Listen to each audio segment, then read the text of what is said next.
Hey everyone, welcome to the vlog. Kit here. I'm kind of relaxing in bed today. I've actually been relaxing pretty much most of the day. I haven't really gone out or done anything. I had to go to the store real quick, but I pulled a muscle on my foot. It's not like crazy. This is kind of an over exaggeration. The only reason it's wrapped is because the thing, like the saronpasu as they call it in Japanese, to help, you know, like they're like muscle relaxant stickers.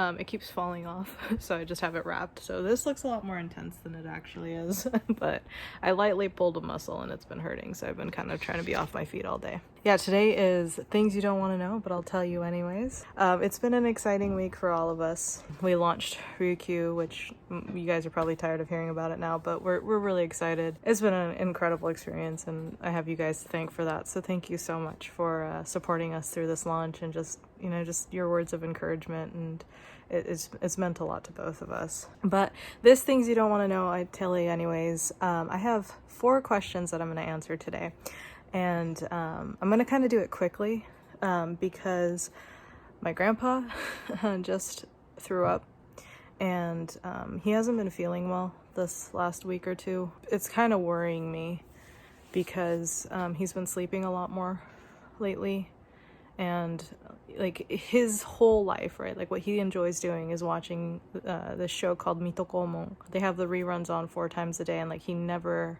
usually misses. Like that is like his obsession. He has to watch it 4 times a day, and these last couple weeks he's been sleeping a lot, and he's gotten to a point where he's even missing his favorite show. It hasn't gone on unnoticed to all of us here, and so we've been keeping a close eye on him. And then he was just eating and then just threw up. And so my mom's out there right now with him, but I want to get through this video quickly so that because she has to get ready for work, and like I have to, you know, she wash dishes and all that kind of stuff so she can get to work, and so I could keep an eye out on my grandpa because his blood pressure is also a little high right now. So she's giving him some blood pressure medicine. Yeah, so we're gonna do this fast. Let's get into it. So the first question of the day is asked by William Balderrama, who asked, Kit, at your high school, were you voted the girl most likely to exceed? Is that reflected in your yearbook? If I had a yearbook and I had gone to school properly and I was like voted anything, I would have probably been voted Kit who? Because with the amount of time I skipped school, I don't think anybody knew who I was. Except for like my close friends, but I think most people didn't even know who I was. So that is a title I most likely wouldn't have gotten, especially me back in high school. Yeah. Hi, wakatta. My mom was just planning stuff with me when it came to my grandpa, because she's gonna get ready to take a shower and go to work. So anyways, back to the question. I think I'm a very different person, and I know my friends Blair and Nina will attest to this. I feel like, well, Chris actually even talks about it. I'm a very different person to who I was when I was in high school. If anything, most of my teachers and my parents' friends thought I was either gonna end up pregnant at an early age, having gone nowhere in life, and possibly ended up in jail. I wasn't a very healthy teenager. I had a lot of teen angst, I had a lot of anger, you know, I had a lot of mental issues that I had to like work through as an adult. And so I feel, and I get this a lot from my friends, is that I'm a lot different person than I was when I was a teenager. So if there was any kind of voting going on, I don't think it would have been I think it would probably been like most likely to not get anywhere would have probably been what I was voted in for. Next question. Oh, no, this isn't a question. I wanted to comment on this because Will left a comment on my page, and I also saw that he left a similar comment to Matt's video, talking about, I can't believe Matt is holding his phone sans 3-way cell phone gimbal. That's shaky. Yeah, I saw that he mentioned in Matt's video that he was so surprised with how shaky the camera was in Matt's hand when we were biking, how stable it looked on screen. The wonderful thing about our phones Especially the wide angle lens on the iPhone 11 the phone itself has an in-body stabilization, so it helps stabilize the camera as much as possible. And when it's on widescreen, it's even much more pronounced. This phone is just awesome. This is why we use this as just our vlogging phone, because like we have all the expensive gear and we can get a gimbal and everything, but for the most part, like this phone works phenomenal. Just they did a really good job with the iPhone 11 camera. It's just the awesomeness of the iPhone 11. Not sponsored.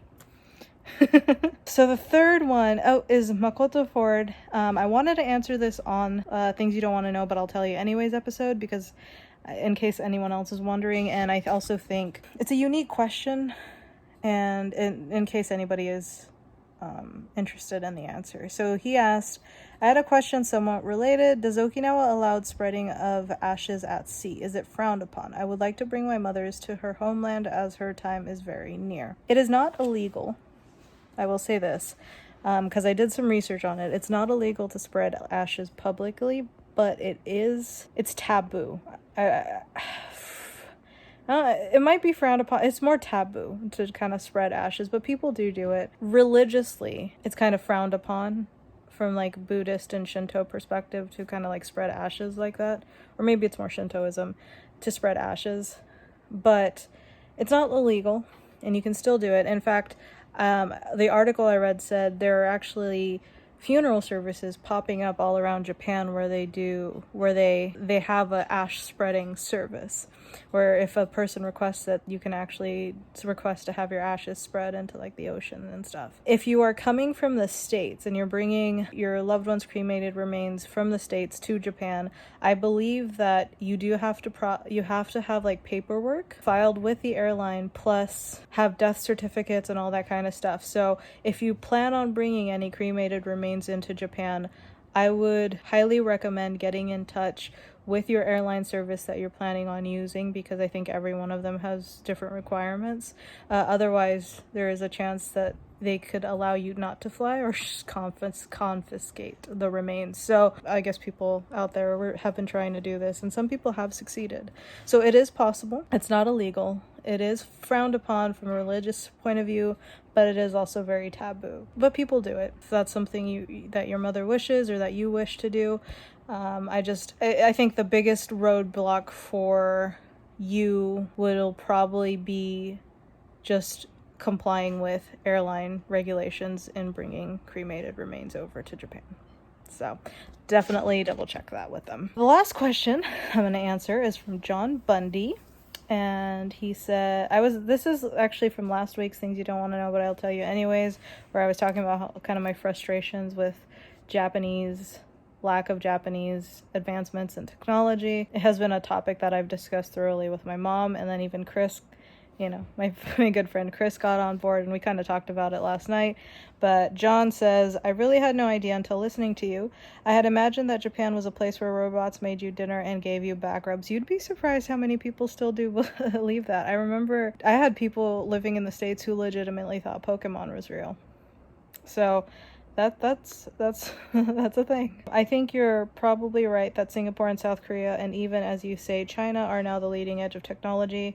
Incidentally, would you venture an opinion on intellectual copy theft on the part of the Chinese? So, we're going to start with that one. See, in business, there is a term called first to market. And essentially that means anybody who can develop the technology, get it into production, and out to the masses the quickest is basically like they're the ones that are most likely going to get credited for. Stealing actual copyrighted stuff is not legal and definitely could cause problems, like if it has been copyrighted and patented. But what I've noticed a lot with China and Korea is they have taken a lot of Japanese ideas and technology, old ones, and I don't necessarily consider it stealing. I consider it more like they took that technology and improved upon it. And there's a lot of people that will claim that the Chinese and Koreans stole that technology, but I would venture to even say that they didn't necessarily steal it, but they were inspired by it, took it, and improved upon it. The country like Japan, they create that technology, but if that's all they're going to do to it, and they're not going to actually improve upon that technology, and the other people decide to get inspired by it and improve upon that, then it's to me, that's kind of more first to market type of idea, you know.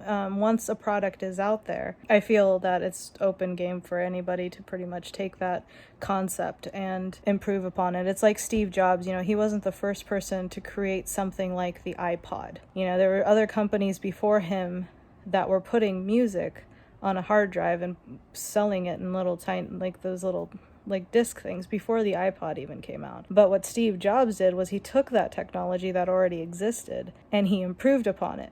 He created a much more efficient and just streamlined way for us to listen to the music. And it wasn't a product that didn't exist before Steve Jobs created it. He just took what already existed and improved upon it. And so I kind of see it in that light. It's like the Johnny's dancers, you know, Japanese has the boy bands, the J-pop boy bands, and Korea has a similar thing. Now the idea of a boy band has existed for a long time, where, you know, they dance and sing and act and do all that kind of stuff. There's actually an agency that trains boys to do that.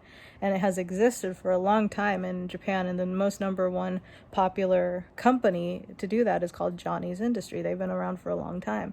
And now Korea has their K-pop bands. Some will say that Korea stole that from Japan, but I would even venture to say that they might have just taken that and kind of got inspired by it and improved upon it. So I think, you know, rather than just harboring feelings of frustration and anger, I would say then maybe take that idea and then improve upon that idea. And then that way it's not necessarily, you know, like pointing fingers and blaming, okay, well, you shouldn't have done that, this, and that, because that doesn't really go anywhere. Rather than maybe help each other improve upon ideas and then push civilization forward is probably the way I view things. Like I said, Steve Jobs is a great example, because people are always like, oh, Steve Jobs stole this and Steve Jobs stole the idea of the iPod. He's not even the first person to create it, because there was already a thing that existed prior to him creating that, and that's true. But it obviously wasn't popular enough until Steve Jobs came along and streamlined the iPod and created a much better version of what already existed, and pretty much changed the way we listen to music. For me, it's not a black and white, like, oh, he stole this, they stole that. It could be that they were inspired by it and decided to improve upon what already exists. Does Japan have an area similar to Silicon Valley for tech research and development? No, I wouldn't say so.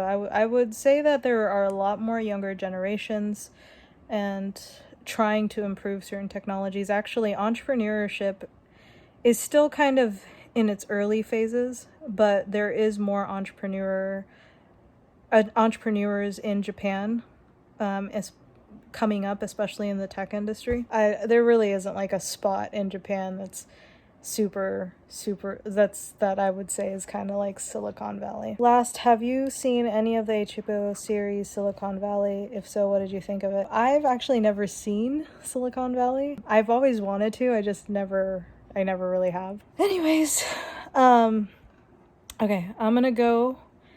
Hopefully you guys enjoyed some of the answers. Feel free to continue asking the questions, because like I said, it's a good opportunity for me to sit down and kind of like talk to you guys and just tell you my thoughts about some of the questions or comments you guys ask throughout the week, and I always enjoy it. So yeah, I'm gonna change the wrap on my leg, and then I'm gonna go make sure my grandpa's okay. But I love you guys so much. Again, thank you guys. Thank you for everything you've done for us, Matt and I, the support, not just in our YouTube, but as well as Ryukyu, our brand, and just in general. We're really blessed. Like we're so incredibly blessed. So thank you guys so much. I love you. Peace. And I'll see you guys in tomorrow's video. Bye.